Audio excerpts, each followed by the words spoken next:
I'm Colin Sullivan. And I'm Lindsay Mills. And this is Almost Live, a weekly show designed to give you the who's who and what's what of Telluride and Mountain Village. In this week's episode, we'll catch up with Catherine Warren with her weekly Warren Commission on the local music and entertainment scene. And then we'll have conversations with Joanna Kanow of the Carbon Neutral Coalition and David Holbrooke on his Original Thinkers Festival that's coming this fall. We'll take a look at a local profile piece on EcoAction Partners, and then we're going to learn how to make a lovely raspberry duck with our own Wine Geek Food Freak, Patrick Laguens.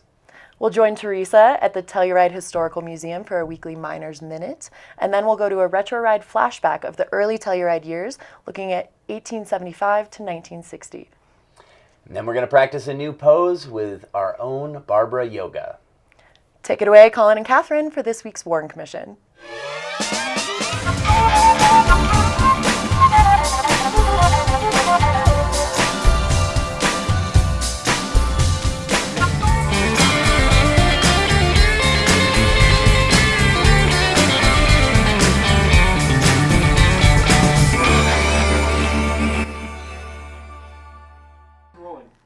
Thanks a lot, Lindsay. And here we are again with Catherine Warren. Hello. How's it going? It's going well, except for this is your sad face. Last Warren Commission of the winter. Yes, it is. I will be out next week. I will be out of commission. That's right. That's right. Getting a little bit of surgery, right? Yep. Just getting a new bionic hand. Bionic foot. Bionic foot. Sorry. Yes. Close enough to Luke Skywalker. Yes, but I found another Warren to replace me. You won't even notice that I'm gone. Oh, that's exciting. All right, we have a different Warren. Yes. While we have you here, talk to me about some events. So you can definitely tell our winter season is winding down a little bit. Mm-hmm. Monday night marked the last big Sheridan Arts Foundation produced show at the Opera House, the one that that I work and help produce and run. And is it Oh Hellos? It was Galactic. And we ended it with a bang. It was so much fun. But there's still some fun to be had this weekend. It's just less frequency, but same high quality events. Mm-hmm. On Friday, we've got Tyler Simmons playing an après ski set at the Liberty. Porch Couch? Yep, 4:30. 4:30 to 7-ish. There's happy hour drink specials at the Liberty. Come on down, wind down from the ski day and get ready for the night ahead. Just go to the Liberty. Yeah. It's great. They're great. We love those guys. And then at 6 o'clock at the Phoenix Bean is the Speakeasy Swing Band, which is a Friday night installation every week. It's super fun. What I like about going to the Bean is you can go get dinner and a drink and see some live music all in one. Whereas a lot of other music venues, you have to get dinner first and then go to the Liberty or Opera House, whatnot. And this case, it's all in one. There you go. It's a lot of fun, great local musicians, and that's at 6 o'clock. And then later on Friday night, the Ride Festival is renting out the Sheridan Opera House for Big Something. Oh. It is sort of turning into their end-of-season tradition. Let's get ready for the summer festival season. And they're renting out the Opera House Friday and Saturday for 2 nights of Big Something. Great. A really fun rock band, but of course they do all sorts on stage. They covered Biggie Smalls last year. They're just a lot of fun, and people raved about them all year long. And were they in last year's festival? Yes. Yeah. So they're kind of becoming the Sam Bush of the Ride Festival. Oh, there you go. That's my prediction, So but they're... see Big Something now or 30 years from now? Yes. Just kidding. So that's Friday and Saturday at 9 p.m. at the Sheridan Opera House. And then on Saturday night, we also have Alex Paul back for his Saturday après ski gig at 4:30 at the Liberty. And then DJ Sound Shepherd is playing the after party after Big Something at the Liberty around 10 o'clock. That's a free show. That's John Blackstone, a great local DJ. Yep. And just go dance to some fun pop music. And listen, don't forget to buy your burlesque tickets if you haven't yet. I just wanted to mention that really quickly because Wednesday is sold out. And we have a really nice speakeasy fundraiser on Thursday, and then Friday and Saturday. Still some tickets. Great. But, just a handful. My roommate was looking at tickets on Sunday, and I was like, you have to buy right now. Yeah, those you will sell out. absolutely do. And if you have tickets to sell, get on there and sell them now because people are looking for them. Yeah. So what's the theme this year? Are you guys saying? I'm not sure if we're saying. My greatest sadness that I'm missing burlesque this year I due know. to this surgery. But We can there's come always in- next I'm sure year. as long as it's a sterile environment, right? We can come and do it in your Totally. Come on down to Durango. Yeah, we'll go to Durango. You can catch us Friday or Saturday, or we'll be in Catherine Warren's hospital room. My mom's house. Oh, your mom's house. Okay, there you go. Yeah. So thanks a lot, Catherine. Thank you, Colin. We loved having you here. Just one last little piece of information. You happen to write a column. I do. And it will give you a lot more, sometimes, information on one particular band. It does. I have the Warren Commission in the Watch newspaper. That's what inspired this television segment. And actually, this week's assignment is really fun. It is announcing the Blues and Brews lineup. Oh, that's some good stuff. So pick that up. It's out every Thursday. New issue is out Thursday. And there's some good bands coming to Bluegrass. Amazing. Blues and Brews. Yeah, listen to this lady. Go on there, read her, listen to her. She knows what she's talking about. She produces music, she reviews music. Catherine, thank you so much for a lovely winter. We will catch you back in the summer with a new bionic foot. Yes, thank you, Colin. Patrick Laguens, take it away, my friend. We have a raspberry duck coming up. Hi, I'm Patrick Laguens, the Wine Geek Food Freak. Today I want to show you something you can do with duck breast. I found a beautiful piece of duck in our local market, Clark's Market, as well as some beautiful raspberries. First, all I'm going to do, I have some boiling water. I'm going to add my raspberries, and then I'm going to add some sugar, a lot of sugar. And then we're just going to let that soften up and reduce for a few minutes. Meanwhile, I'm going to go outside and grill the duck breast. You know, one of the things you really want to be careful about, the fat on the duck breast really produces a lot of smoke. So just be cautious, it causes a lot of flame. All right, so we're finished grilling our duck breast. Now let's finish the sauce. Our raspberries, sugar, and water have reduced. Now we're gonna take it, we're gonna put it into our blender. Meanwhile, I'm gonna turn my pan on, a little bit of butter. Let that start to blonde while we're blending this off. Now caution, this is very hot, so you always wanna have a towel, just in case. And I always like to pulse it the first time, just to make sure. Just to make sure I'm good. I'm just gonna blend that off for a hot minute. I'm gonna take this sauce. There's seeds, so I need to run it through a sieve. I'll take my spoon and I'm gonna push the rest of that through there. My butter is about blonde. I'm now gonna add my sauce that I've strained those seeds out. Beautiful. I'm gonna add a little pinch of that white pepper, a tiny pinch of salt, and then I like to dredge mint through, not chop up, because I love the color of this dish and I don't want to disturb that in any way. So I'll literally just take some mint and just wipe it around in there. And believe it or not, it'll pick up a lot of that mint flavor. Meanwhile, while that's finishing off real quick, I'll cut my duck breast up.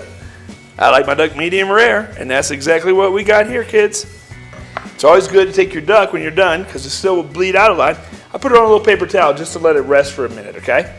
I'm gonna check my sauce. That's really good. Now I'm gonna take my raspberry sauce. I'm gonna pour it on that plate. Just like that. Then I'll take my duck breast. I'll fan that out. Grab my decorative piece of mint. Right there, like that. And there you have it. Grilled duck breast and raspberry mint sauce. Until next time, remember all you need is good ingredients, some care, and a minute of your time, and you can eat like me, Patrick Laguens, the Wine Geek Food Freak.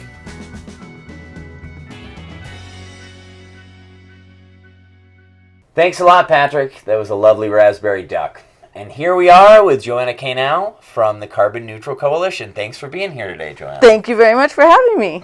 So before we get into the Carbon Neutral Coalition and how important it is for Telluride, tell me a little bit about yourself. How did you get here? What are you doing? Where do you live? I know where you live, actually, but... How did I get here? I got to Telluride in a vision. I always knew that I needed to live in a small mountain town. Okay. And I grew up in California. I went to UC Berkeley. I studied conservation resource studies there, and I felt that I needed to go into education, and that was the best way to make a change for the environment is by teaching children. So I got into education, outdoor education, and I eventually ended up in Telluride working in the schools. And I was an elementary school teacher, actually teaching Spanish, and did that for a few years, and then got into green building in the area. And I had a green building design studio distributing green building materials to all the building that was going on at a fast rate in Telluride, hoping to offer alternative, sustainable building materials. And that went on for about 10 years.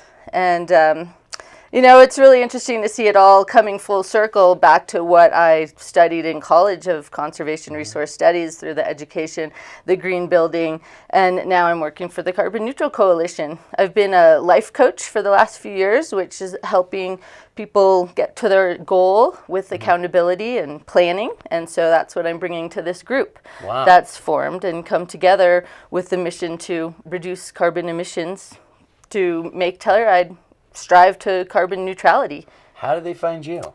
You sound like you have every prerequisite that you need to A, live in Telluride, and to be part of the Carbon Neutral Coalition. Yeah, well, it's interesting. I actually I've known Kim Wheels and EcoAction Partners for a long time, since they started. Being in the green building business, we had a lot to talk about over the years. And I saw her and I said, hey, what's going on? What are we doing in Telluride? I know that we've had goals and we've made initiatives and governments have said we are striving to reduce our carbon emissions and to reduce our carbon footprint, but what are we doing? I know I've seen Mountain Film last year with the New Normal initiative. Yes, that's right. You know, surface it again into the public eye, and this is a big uphill battle that we're fighting to reduce carbon emissions. And so I said, what are we doing? What are we doing differently? What are we doing now? I know we've been working on it. And she said, well, actually a coalition has formed with the nonprofits, the governments, the utilities, citizens, concerned citizens, businesses, people, and now we're looking at it more as a coalition of how can we all get together and actually take great strides in making this happen here. And she goes, you want to lead it? Oh, well, there you go. I said, absolutely. She's like, you can bring your skills of a life coach and helping strategic planning and accountability and just making progress month by month. So I was hired on right there as the facilitator. That's and great. It's been a really great organization to work with, a bunch of really intellectual, motivated minds collaborating now, and the force is strong. And so you're the perfect person then, obviously, to tell us like what it. We could guess the Carbon Neutral Coalition, and it obviously you had mentioned this too. I just wanted the viewers to know that it sort of came out of that Mountain Film New Normal, which was part of their festival last year, and a major eco initiative that they put forward. And so now, how is that transformed into the Carbon Neutral Coalition, and what are you guys looking to do for Telluride? Yeah, exactly. Right. So it started with Mountain Film, the New Normal, in collaboration with the Pinhead Climate Institute, which is the environmental arm of the Pinhead Institute, and EcoAction Partners, who's also works closely with SMPA. Okay. San Miguel Power Association, which is where we get our electricity from. Yep. And other members have joined this coalition to keep it moving and progress happening, such as all the governments, Mountain Village government and staff are involved, Telluride government and staff, the county, so and OFER. Everybody's sort of in on that. Yeah, And everyone over the years have individually been trying to solve this problem of climate change. Now, this year, we are feeling it here in Telluride more than we ever have felt it before. We are. So that, in a way, is helping the urgency of we need to collaborate, we need to be a strong force, and we need to be getting this done soon. And how are we going to do it? So, so nonprofit So how are we going to do it is the question. Well, what's great is that everyone individually is working on it in their own way, and we're coming together. So there's a list of projects we're doing, as well as the nonprofits, the environmental groups, the governments, the utility. There's also concerned citizens and business owners, such as Adam Chambers. He's working with PCI, Pinhead Climate Institute. He's an EPA scientist, a climatologist, and he's going over the greenhouse gas emission inventory that EcoAction Partners has been tracking and analyzing for the last 10 years to see where we're at and how we can get down. So he's helping us formulate a drawdown, lowering of our carbon footprint with exact steps we can take. Also, PCI has a offset program that came to be through Mountain Film as well, helping to offset the energy that people are using when they travel here through flights, cars, and they can buy offsets through a ranch that they're doing carbon sequestration there. Okay. And Chris Arndt has started up a Members for Tri-State Reform initiative, where he's trying to get all members of who pay a meter to SMPA, which is a co-op, to demand Tri-State, where we get our electricity from, to bring in more renewable energy, hopefully 100% renewable energy to our region. And it's out there, the economics is there. Can I ask you a quick question here? How do we, I guess my final question is, because these are a lot of wide sweeping things, how do we as individuals sort of cut back? Are there some ways that the Carbon Neutral Coalition would suggest that we could do that individually within our own houses, other than just like living in Placerville and burning wood? Yeah. Because you can't do that in Telluride anymore. Right, So. right. This effort needs to engage the whole community. Anyone who lives in a house here, there are lots of programs available through EcoAction Partners, where you can come and get your house energy audit. Someone will help you walk through your house. There's income qualified weatherization programs. If you are in a lower income, there's all of these programs available to you to go as far as replacing appliances that are really draining energy in your house. So there's a green business program also. Any business here can get an audit and figure out what they can do at home. So yeah, if you're living in a building, if you're renting or owning, there are so many things you can do within your own house to make sure that you're not burning any more emissions. Cool. Great. That's amazing. So we could go to EcoAction Partners, or can we go online and see the Carbon Neutral Coalition, or is that sort of part of the... Yes, there's a Facebook page for the Carbon Neutral Coalition, and there's so many resources that you could see how you can get involved through EcoAction Partners, through Pinhead Climate Institute, through the Members for Tri-State Reform. Great. And we're going to continue. Thank you for the opportunity to let us get the message out that we need to get this whole community involved so we can reach our overarching goal of becoming a carbon neutral community and region here in Telluride. Joanna, we're glad that you're here, and we hope that we can all make some sort of an impact, especially after the winter that we've had here. Yes, thank you. Thank you very much. Thanks for for having being me. here.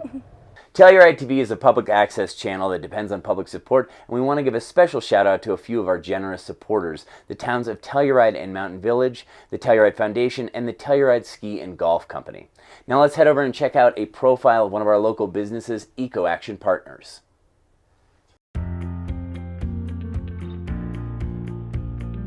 Hi, I'm Heather Knox. I'm the Executive Director of EcoAction Partners. EcoAction Partners focuses primarily on energy and waste reduction. We work with San Miguel Power Association to promote their rebates and other programs to incentivize local businesses and residents to make energy efficiency improvements on their homes and businesses. I'm Jake Neese, and I'm the coordinator for the SMPA Income Qualified Weatherization Program. This program provides funding for efficiency improvements for low and middle income residents in our region. What this means is we do an assessment to find the energy leaks in your house and fix them, all at no charge to you.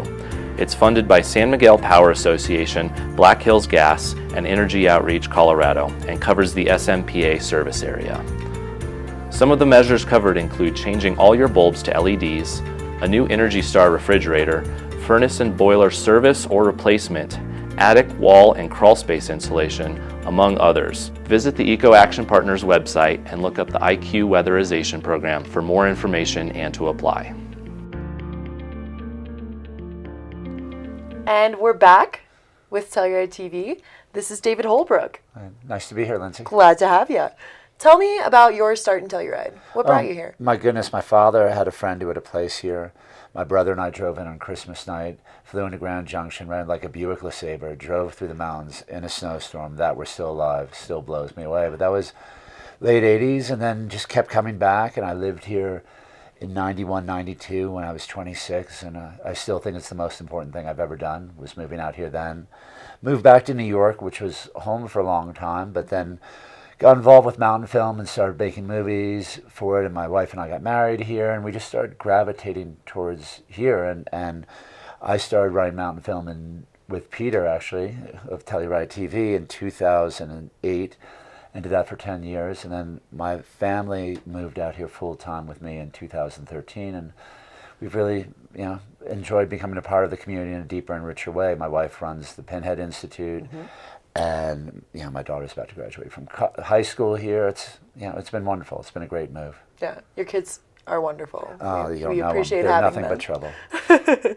No, all good things. So, since moving here in 2013 officially, after a long tenure of being Telluride residents, yeah, for sure. Yeah, what did you start doing? Tell me about your work here. Well, I've really gotten involved in filmmaking. So film has been my passion for a long time, especially documentaries.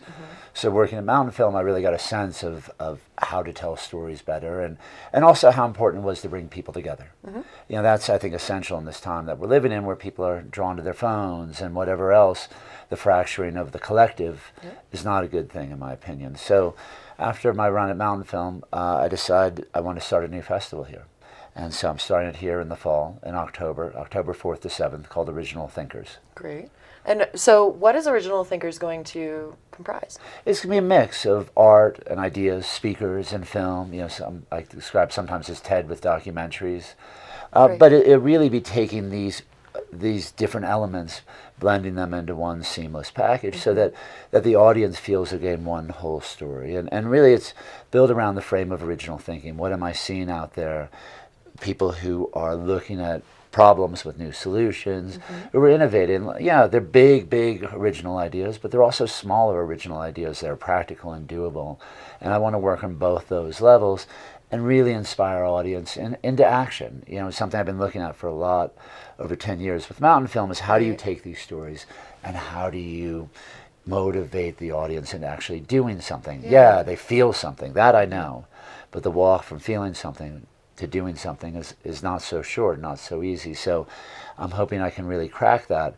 And the key to me, look, we've got a lot of great festivals around here, but there's a certain frenzy to them. And I've gone to film festivals all over the world, and it's like, am I going to go to that theater? Am I going to rush out of this theater to make this?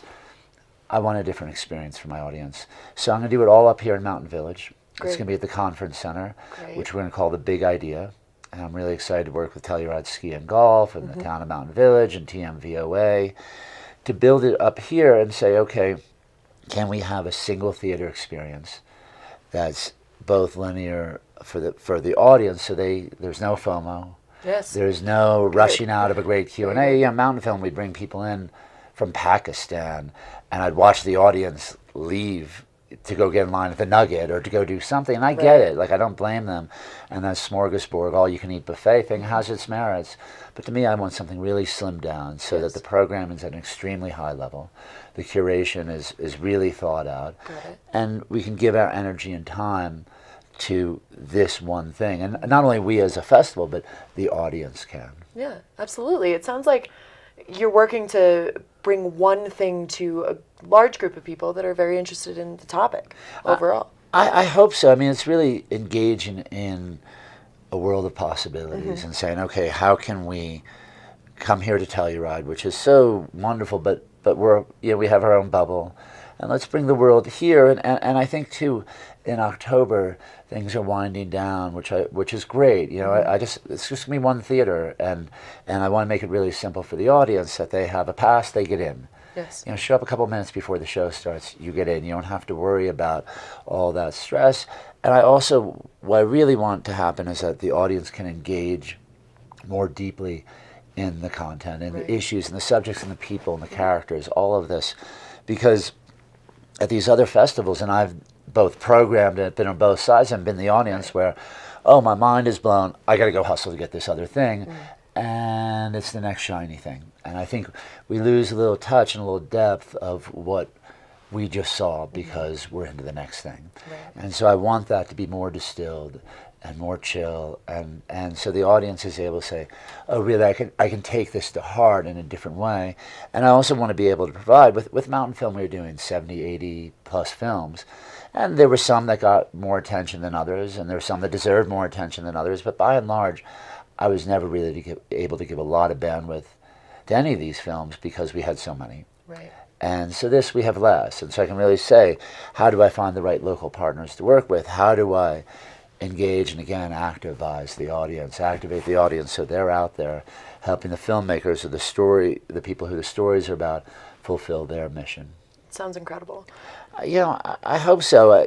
Something I've been thinking about for a long time. I bought originalthinkers.com, where you can read more about the festival, but 15 years ago, because I made a series of films that I was calling the Original Thinkers, and that was originally what the brand was going to be. It was people I thought were really smart and really interesting, but now I feel there's more merit to do it as a festival, and that's also more where my heart lies. Like, I'm continuing to make films, and I'm producing one, I'm directing another, but I like doing the festivals. I like bringing people together. I like the ring-leading aspect. I like saying, okay, can we get people in a room who can really have an impact on something? And as a filmmaker, you can do that, which is great, but as a curator or as a programmer, you can tell more stories and bring them to people in a way that I think is really exciting. Right.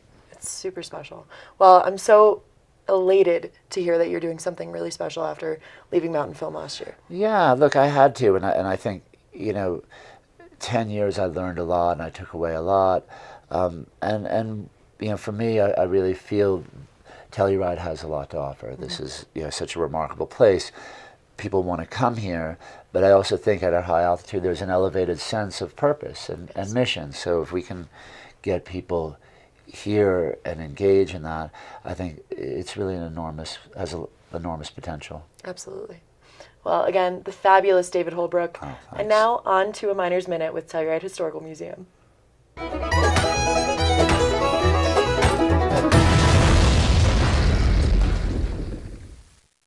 Hey, this is Teresa at the Telluride Historical Museum with your Miner's Minute. Did you know that even the early San Juan miners were skiers? Immigrant miners from Norway and Sweden brought the tradition with them to Telluride as a means of transportation.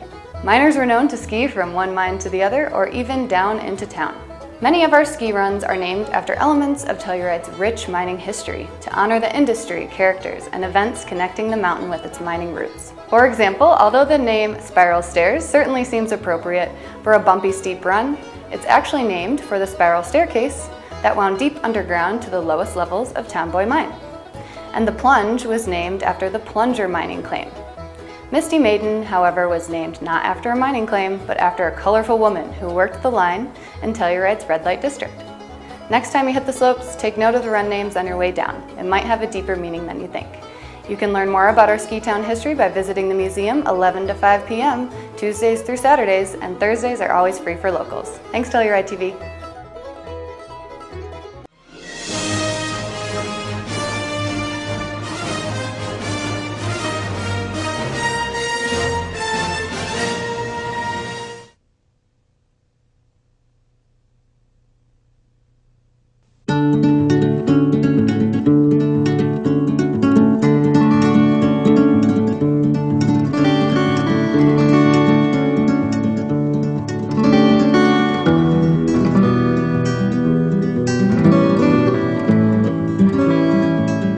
came to Telluride for one reason, and one reason only.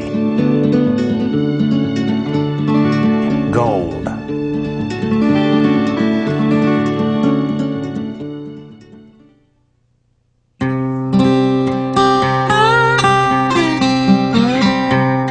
Mining the San Juans was tougher than we could imagine.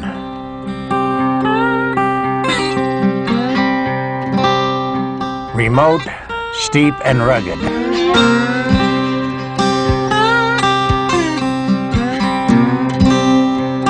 It even drove the strongest to the brink of madness. The lure of gold was strong.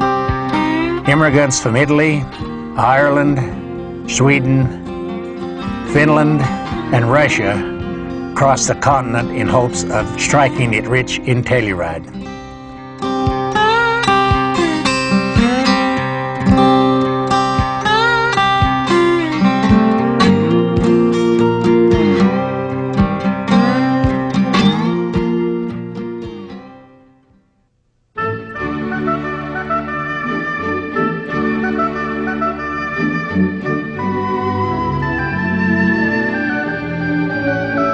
It wasn't long before the miners needed supplies.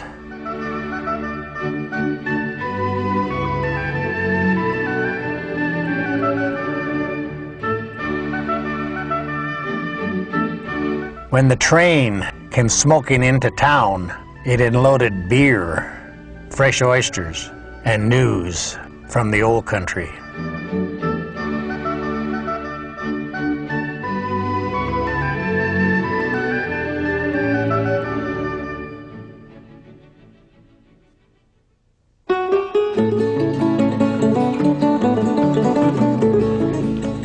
Telluride lacked for little. We had schools,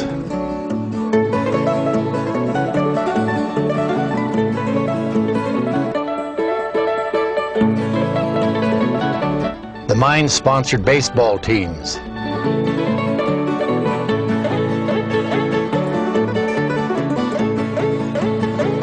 we even had our own marching bands. And plenty of leisure time. We had a uniformed volunteer fire department.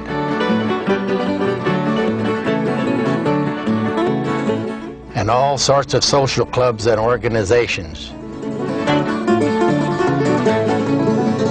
And many, many picnics and even boxing matches.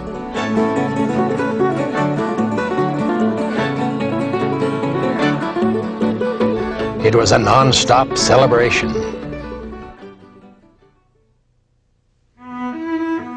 Telluride had its fair share of disasters.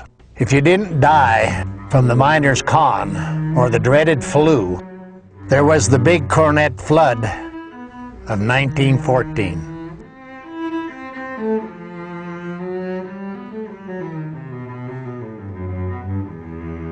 And snowslides were a constant threat in winter.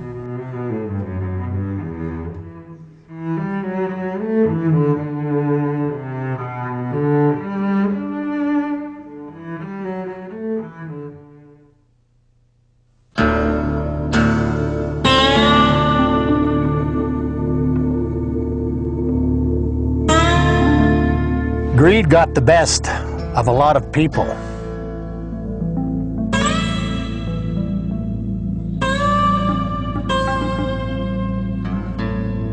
There were mine strikes that resulted in the declaration of martial law.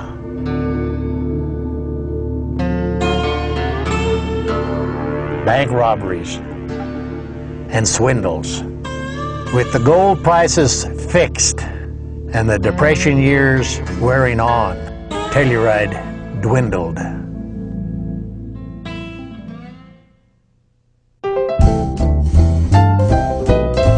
The thing of it is, Telluride could not be undone. Those early miners, they brought something else to Telluride. And as history proved, things couldn't have gotten any better.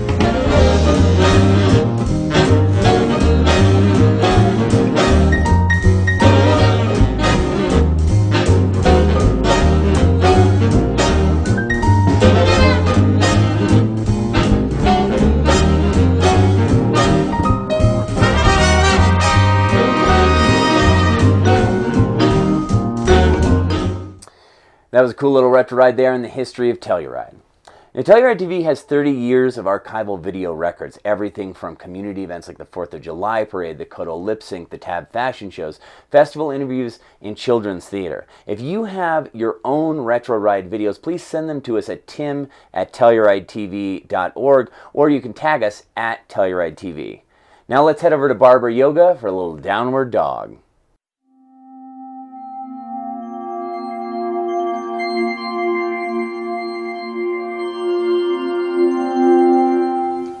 Hello and welcome to this mini yoga series in Telluride, Colorado. My name is Barbara Glansnik and today we'll be looking at downward facing dog or Adho Mukha Svanasana, one of the many sort of classic yoga asanas. This mini series is really designed to provide you with some easy stretches that you can do throughout the day, especially when you don't have a lot of time. As always, I really want you to focus on your breath. So we're going to inhale and exhale through the nose only. And also really honor your body and where you are today. So really move with care.